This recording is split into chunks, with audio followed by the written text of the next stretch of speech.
Hello and welcome back to your physics class. आज की class का टॉपिक है applications of Bohr's theory of hydrogen atom.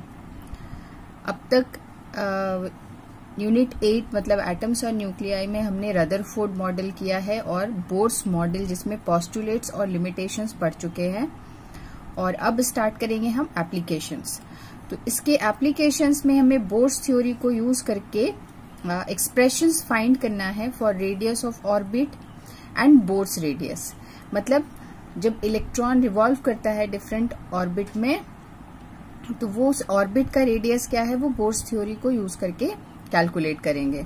उसके बाद सेकेंड एप्लीकेशन है velocity of electron in n orbit, third है energy of electron in n orbit, और इसके साथ ही Rydberg constant and wave number, और लास्ट है एक्सप्लेनेशन ऑफ हाइड्रोजन स्पेक्ट्रम। तो ये 5 टॉपिक को हम 2-3 वीडियो में कंटिन्यू करके कंप्लीट करेंगे। आज की क्लास में हम पढ़ेंगे radius of orbit and Bohr's radius. तो बोर्स थ्योरी का पहला एप्लीकेशन है जो कि expression for radius of orbit using Bohr's theory. तो हम जानते हैं कि जब कोई भी किसी भी एटम में जो इलेक्ट्रॉन होता है वो सर्कुलर ऑर्बिट में रिवॉल्व करता है अकॉर्डिंग टू बोर।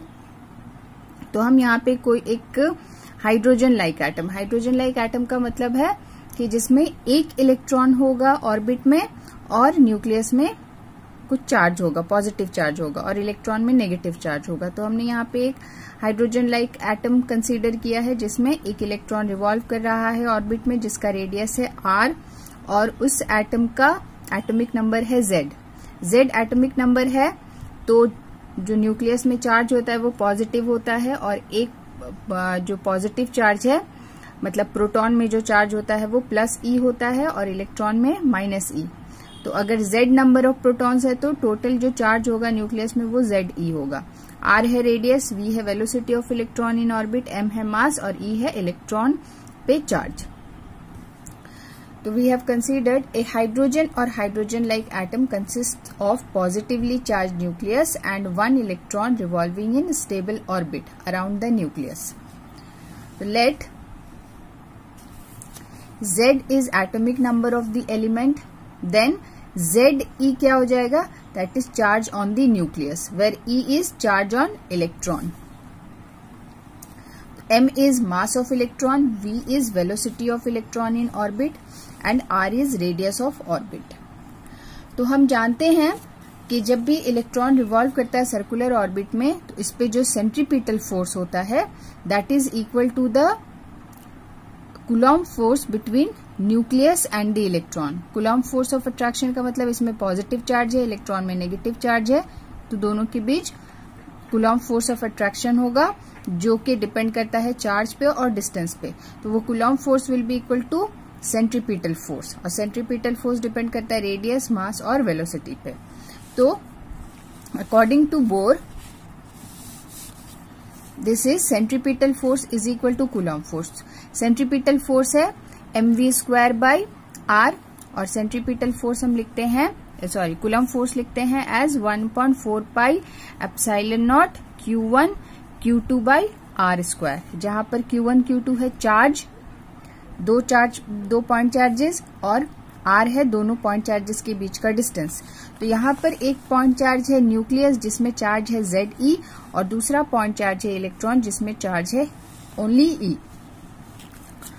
तो ये हो जाएगा 1/4 पाई epsilon not Ze into E/, और दोनों के बीच का जो डिस्टेंस है वो r है, तो r²। यहाँ से एक r और एक r कैंसिल हो जाएगा, तो ये mv² हो जाएगा Ze²/4 pi epsilon naught r। This is equation 1। अब हम क्या करेंगे, इसका जो एक्सप्रेशन है ये वाला जो mv² है इसको हम लिखेंगे in terms of Planck's constant, और जो क्वांटाइजेशन कंडीशन है बोर के पोस्टुलेट के अकॉर्डिंग कि angular momentum is equal to nh/2π। तो वहां से हम mv² का वैल्यू निकालेंगे और दोनों को इक्वेट कर देंगे, वहां से रेडियस का एक्सप्रेशन आ जाएगा। So we know that also from Bohr's quantization condition the angular momentum of electron is given by mvr is equal to nh by 2 pi. mvr मतलब angular momentum of the electron. n क्या है? that is any integer जिसको principal quantum number भी बोलते हैं, और h है Planck's constant. तो यहां से ये r को इधर ले आए और m को भी इधर ले आए, तो v क्या हो जाएगा? v will be equal to nh by 2 pi mr. तो v स्क्वायर, दोनों साइड स्क्वायरिंग कर देंगे तो ये वाला स्क्वायर होगा n square h square, 2 pi है तो 4 pi square m square r square. तो ये वाला जो वैल्यू आया v स्क्वायर का, इसको पुट कर देंगे इक्वेशन 1 में. इक्वेशन 1 में लेफ्ट हैंड साइड में है mv स्क्वायर, तो वहां पे v स्क्वायर की जगह अब हम ये वाला पूरा एक्सप्रेशन सब्स्टिट्यूट कर देंगे और फिर सॉल्व कर देंगे रेडियस के लिए. तो putting this value in equation 1 we get m into we square था इक्वेशन 1 में, तो v स्क्वायर की जगह अब ये पूरा आ गया एक्सप्रेशन, और this is equal to Z E square by 4 pi epsilon naught r. तो हमें सॉल्व करना है r के लिए यहाँ पे, तो r को एक साइड ले जाएंगे, बाकी सारे क्वांटिटीज को दूसरे साइड. तो यहाँ पे ये r है और ये एक r, ये स्क्वायर है तो कैंसिल हो जाएगा, तो ये r आ गया इधर, और यहाँ पर m है तो ये एक m कैंसिल हो जाएगा.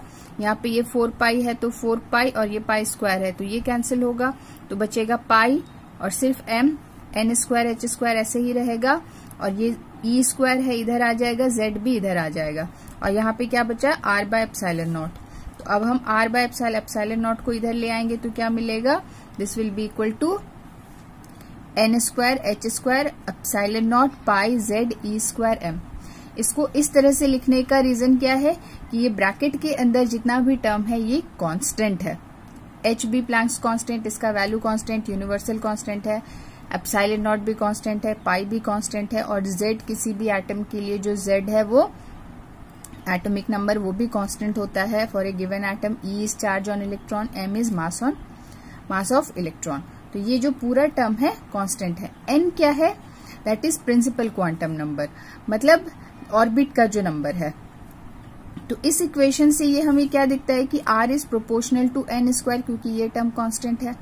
तो यहाँ पे अगर ये टर्म कांस्टेंट है, अगर किसी पर्टिकुलर ऑर्बिट का रेडियस निकालना है तो यहाँ पे ये वाला टर्म तो सेम रहेगा, वहां पे n का वैल्यू सिर्फ चेंज होगा, तो ये वेरिएबल है. ये पूरा एक्सप्रेशन हो गया रेडियस के लिए. फर्स्ट ऑर्बिट के लिए अगर निकालना है तो हम n का वैल्यू 1 ले लेंगे, ये वैल्यू तो तब भी सेम रहेगा.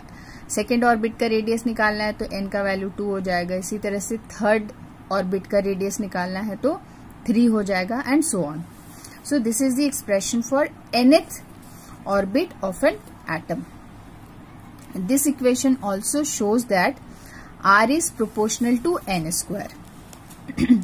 So r is proportional to n square का मतलब क्या है?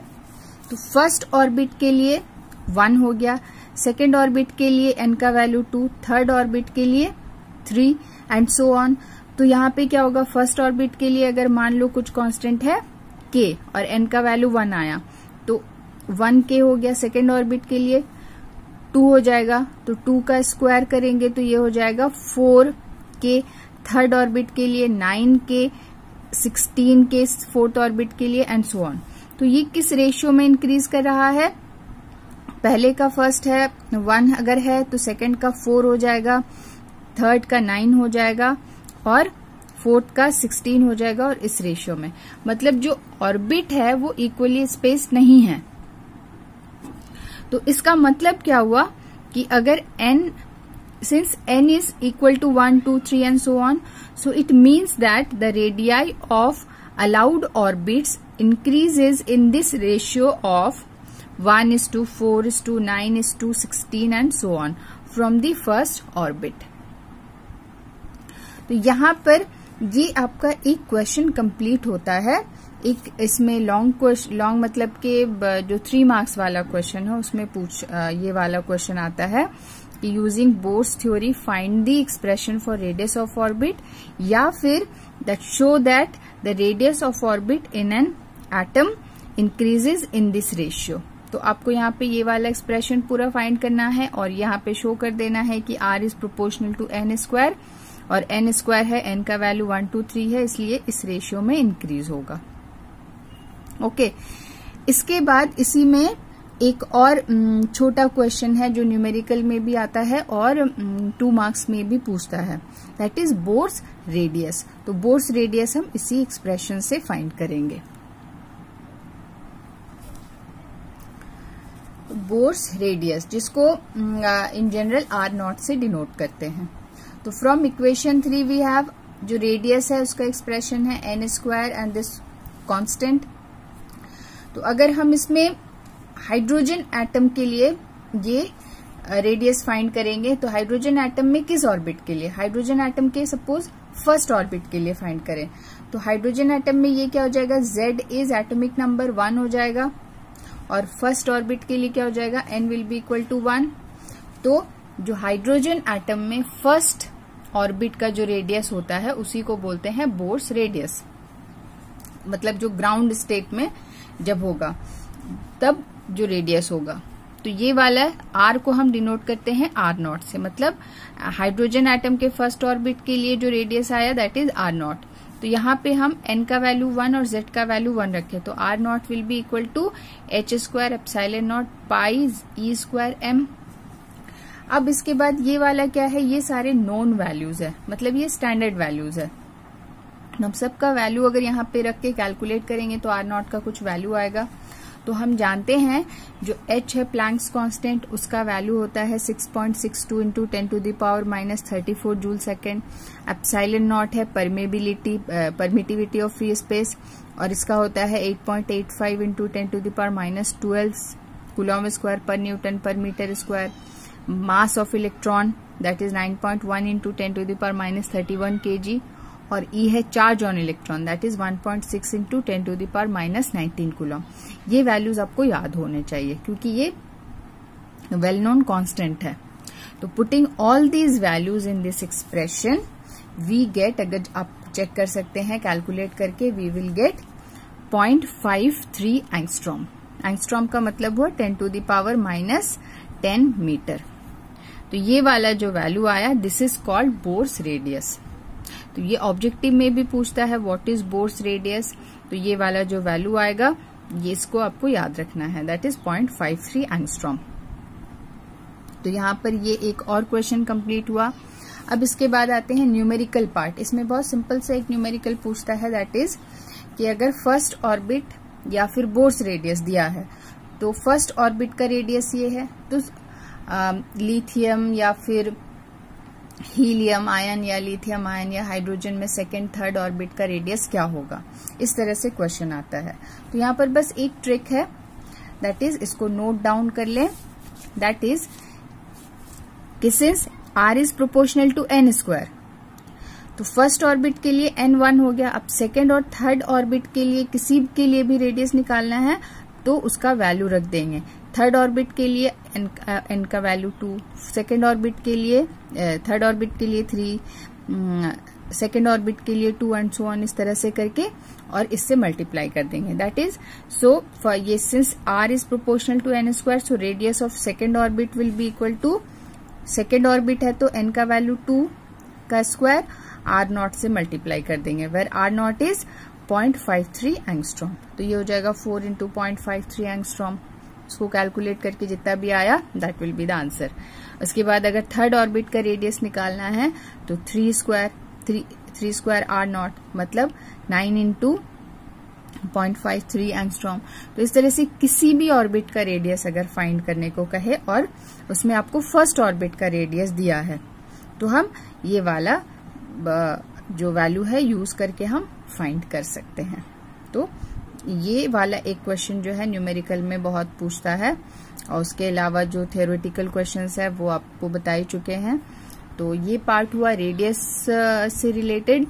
नेक्स्ट क्लास में हम पढ़ेंगे वेलोसिटी ऑफ इलेक्ट्रॉन और एनर्जी का एक्सप्रेशन, मतलब इलेक्ट्रॉन का डिफरेंट रेडियस में वेलोसिटी क्या होता है, किस फैक्टर पे डिपेंड करता है और एनर्जी किस पे डिपेंड करता है। तो इसमें रेडियस ऑफ ऑर्बिट में एक क्वेश्चन आता है और ऑब्जेक्टिव में कि रेडियस ऑफ ऑर्बिट किस फैक्टर पे डिपेंड करता है। तो radius of orbit proportional to n² that depends on principal quantum number.